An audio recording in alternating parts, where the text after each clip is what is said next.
Hello and welcome to Queen Mariam Talk Show. Today we have an amazing human being. She is the CEO of Sister Clothing Line. She is the co-founder of Somali Professional Network and an amazing mother. Welcome, Amina. Welcome to my shop as well. Thank you so much for having me today. Thank you. You look gorgeous, mashallah. Oh, I appreciate you, also beautiful and gorgeous. Thank you. So tell us about yourself. Where did you grow up? How was your life there? Were you this ambitious and go-getter when you were young? Yeah, okay. Well, first of all, my name is Amina and I grew up in Nairobi. I'm from Kenya. So I was always this ambitious, I'm not gonna lie. And one of the things I always loved was like to study and come up with something nice, And yeah, that's me. I'm naturally a goal-getter. So about me is like I'm a businesswoman now, and I sell clothes. It's a professional outfits for Muslim women who want to go to work and with full veil hijab. So there's so many ways of veil could style. I always say that, and yeah, that's what we are doing, and that's something makes me happy. And I'm also runs different organizations to give up to the community as well as business-wise. Yeah, that's me. Speaking about education, what was it like and what did you pursue in school? Okay, I did IT, information and technology management. And so for me, it was like the reason I joined that, it was like a trending thing for everyone to do IT. And I also loved electronics and anything to do with computers, So my passion made me study it. And also now that I'm not practicing my IT, I use it to run it with my business and run my website using my knowledge. So I'm still in it, and I also help professional women, Muslim women, brand their businesses, run and like content creating and digital marketing. So I'm still in the IT and a bit of with the fashion, and I'm also studying psychology. Really? Yeah, I'm a bachelor's student. Mashallah. So how has it been for you since you're an amazing entrepreneur and also a mother? So is it hard for you to just balance those work together? Yeah, for me, when I was young, actually, I was always this active person, like someone the mother will always call, hey, come, do this, yeah. So I found myself like I like challenges when I was growing up because of that and challenging myself to do everything, I'm always the one who's there to volunteer wherever there's something. So when I joined my business, I started my business. Of course, I seen challenges, which was like everyone's like, this is just hijab, this is just something normal, Then I'm showcasing that and telling what they should see in me and come and see the product I have. It was a bit more challenging because it was like, what's so different? Because as you know, our hijab just mainly people look at few things as long as it's just covering. So when they met me and some saw, and they really love it because I was looking into material, luxurious material is only made on an exposed clothes. So I came out with an idea like how can we use these amazing materials for ourselves with hijabis, because I really love hijab. I started practicing hijab when I was around 23, and I was like, how can I make it beautiful, because I always really liked to dress up. And this was a bit more the only challenges I faced, and showcasing and telling them like, this is not just hijab, you can make your hijab beautiful, you can look glamorous, you can wear high heels, you can wear the best outfit and the best materials, making out of hijab. So that's what we're doing. So you're the CEO of Sister and Sister, right? Yes, actually I'm the CEO of Sister, and first of all, many people ask me why I choose the Sister as a fashion. And for me, it's like I choose that one because to help women as their professional image, at the same time their mental health, to show them like this is sisters helping, at the same time not only business, you just not focusing on that.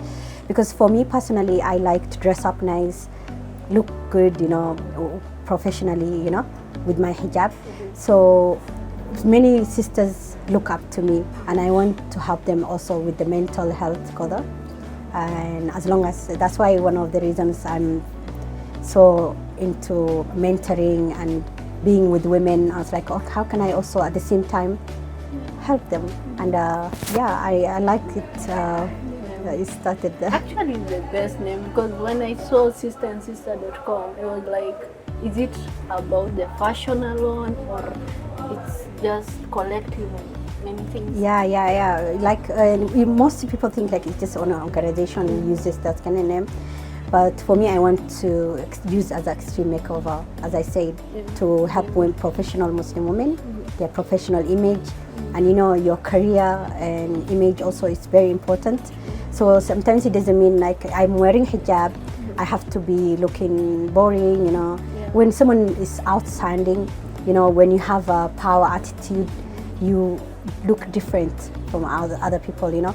It's not like you don't only have power attitude, you'll have power and outfit, because your outfit will show what kind of person you are. Yeah. You know, I like this idea of yours, because even people have this perception of hijab has to be this clothes that we wear just like that. But you know, you can play with it, you can wear the way you want, absolutely. as long as it's just the right way and the linear. Yeah. So, mashallah, I've touched your materials. It's so wow. And this, like this other designer, what do you look for, like in a material when you are selling it? Like you know, and first of all, and the kind of materials people pick is the easiest one people choose when they want to dress up nice is abaya. So when you want hijab, you find like oh, you know, in a kunjana, like, you know, it crystal together, and then you feel uncomfortable, or maybe it's too big. Maybe if you're a doctor or a nurse, whatever, you cannot wear the coat on top of it. So you have to come out with a solution for every professional lady who you think. Maybe you are an engineer, or maybe you're doing the manual work yourself. So how will you wear this veil hijab? So you have to consider that. And then I look into the material according to someone like sitting on an office the whole time. And then when you get up, then you see all of a sudden you're not comfortable, you know. Your clothes is all over the place. It's not organized. So I pick according to that, the materials. Yeah. So where can people find this your fashion line, and do you plan of expanding it? Or? Yeah, actually I have already expanded it. Yeah, we sell wholesale. I started this as a wholesale first, whereby I connect with shops. I like, hey, why don't I solve the issue of hijab and full veil hijab, you know? And they're like, oh, okay, you know. And they like the idea because they always get abaya, the dresses. And I was like, why don't you do this? And they actually loved it. So when I started it, I thought like, how can, and especially being connected with my LinkedIn, I've seen a lot of women from Nigeria, from Senegal, you know, asking me like, we are interested with this, which pushed me to have my website. So my website is called sistersisteronline.com. I made it international, also locally we sell. So that's how I'm targeting my international outside. MashaAllah. Yeah. Oh, I like that. And you're the co-founder of Somali Professional, right? Yeah. So what is it all about and the idea behind it? Okay, Somali Professional Network is an international platform. We are of different chapters, consist of 6 continents, over that thousands professionals. So when I run the Eastern Africa chapter, and we have a group of people who are co-founding it with me. So we mentor, we connect Somali entrepreneurs, successful business owners, and students, all professional people together, so that they can benefit, you know, and create connections within themselves. And so far it's growing. We are almost like 4 years now. Yeah, and we host networking platforms, events, and we actually like to bring the diversity between the Somalis and non-Somalis. And yeah, it's working. And also like create, you know, if you are a youth you're looking for opportunities. You don't have to go to your uncles or ask like, hey, I need a job, Maybe you can create your own connection whereby people can really trust you, feel comfortable with you. I know this person, they can hire you. Yeah. So you would create a lot of movement among the community. Oh, that's great. Yeah. So speaking of mentorship, what advice will you give to women or married or not married who have the passion of doing professional work, but they're afraid of community, especially our community Somali perceptions? Okay. Like first of all, whether you like it or not, life will throw you some lemons. Yeah, true. Like it's not easy. It's not easy to come out of your shell. Yeah. So I always use this example.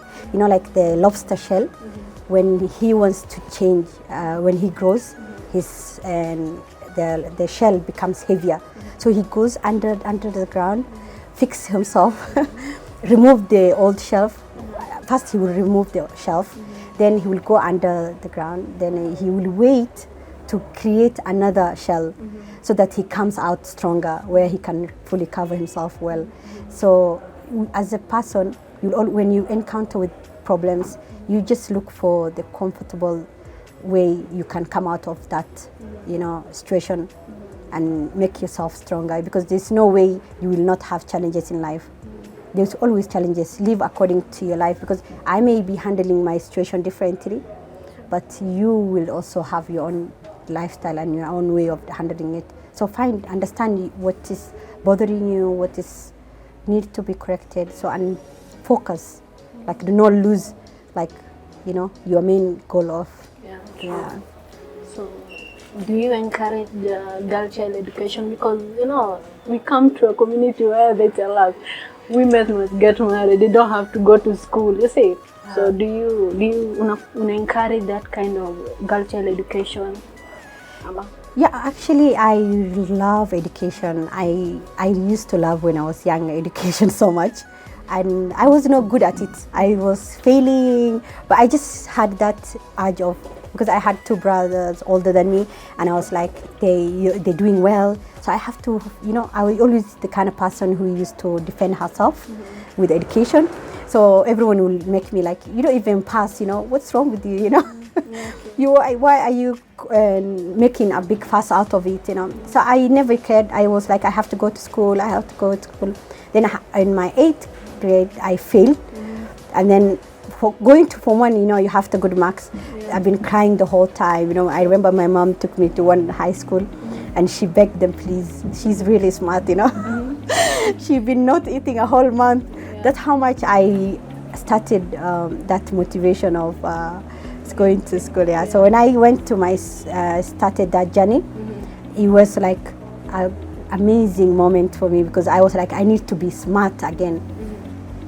I need to come out with a solution to get this out of the, comfort. And I made it. Form 4, I passed well, and everyone was shocked, like, wow, how did you make it? Because that pushing of children and education about women. So I became an example for my family, my close girls, they have seen my dedication in that journey.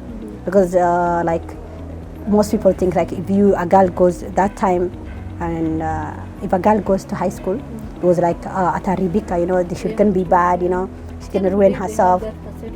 Yeah, and in fact I went to a mixed school, high school. Yeah. So I was the best, I passed well, and I'm okay. So I always really encourage mothers and women to support their girls for education, and not to limit them, because at the end of the day it will help her cope and also understand her challenges in life, instead of depending on someone.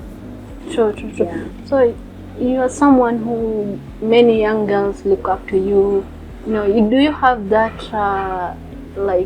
kuna challenges in unasema I have to be like this because I'm a mentor, watu wengi they look up to me? Ukona hiyo challenges unasema I have to represent myself first because watu wengi wananiangalia, they look up to me? Yeah, actually you will get that pressure. I never used to get that pressure when I was young, but when I was growing older, people saw who I am. They start liking my behavior, my lifestyle, and I was like, okay, you know, these people are really looking up to me. I'm not 100% perfect, you know. I started defending myself. Later on, I realized, like, actually I should not even be bothered about it. Being an example is not a bad thing, you know. And it's not something that will pressure you to change yourself, to do more better. Just be yourself as whatever you are doing, continue, and then live your life, you know.